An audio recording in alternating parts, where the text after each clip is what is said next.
I know, it was weird having Derek do the review of the first Hyperdimension Neptunia. I was kinda shocked when I saw it myself. Had I known better, I'd have trapped him in the airlock.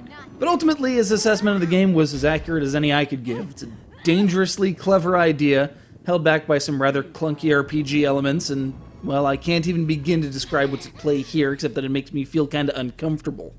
Not even excited, mind, just kinda sad that to the creators of this game and to the dominant paradigm of the genre, this is what they think I want. It's not, really, and it's all the more distressing because in every other respect, this game is in step with my thoughts and understanding of the industry. To paraphrase John Horatio Malkovich, it's my head, Undertoads. It's my head!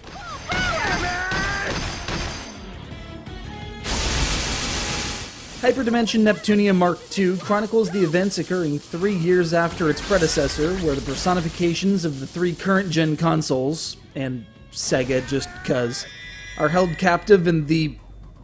Look, I already covered that. Cut to camera 2. That's better. They're held captive in the game industry graveyard, alongside, one would presume, a young girl with a taco affixed to the side of her head, and... well, that girl with a cassette logo on her apron actually represents the Data East Deco, a cassette-based loading system for arcade machines like the original Burger Time. The rest of the plot is largely collect the heroes, level up, fight the big bad, but you're not here for the plot. You're here for a game which in 2011 is making callbacks to the Data East Deco and Karnov, and features enemies like the Super FX Professor, strange 4-block-and-a-face foes whose names are anagrams of Tetris, cats with Moogle wings, called appropriately Koopo cats, thinly veiled Pac-Man ghosts. I could go on forever.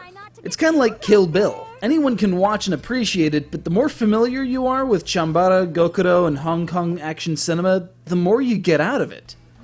Case in point, this is the first thing you see upon starting a new game. ゲームは部屋を明るくしてテレビから離れて遊ぼう。名人との約束だ。 Yep, that's Takahashi Meijin. Master Higgins himself. The dude from Adventure Island, in the flesh, reminding you to play this game in a well-lit room. This dude right down there on the TV, that's Keiji Inafune. He created Mega Man.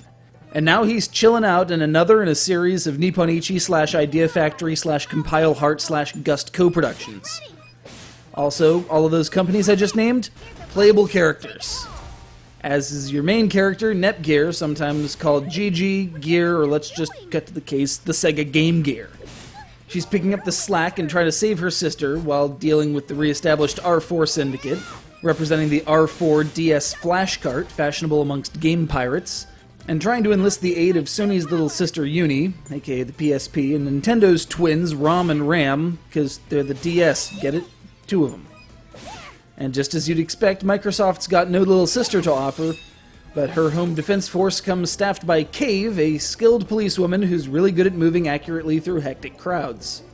Somewhere under all of these cute girls, allegory, and backhanded references to illegal copies of Earthbound deleting all of your data right before the final battle, there's an actual combat system, which allows you to maneuver around and exploit your tactical acumen before spending AP to fire off chains of attacks, which can then lead to EX finishing attacks for more absurdity.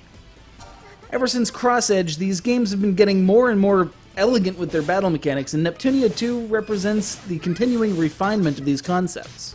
And if you're particularly enterprising, you can even reskin Netgear's HDD outfit simply by loading a JPEG onto your PS3.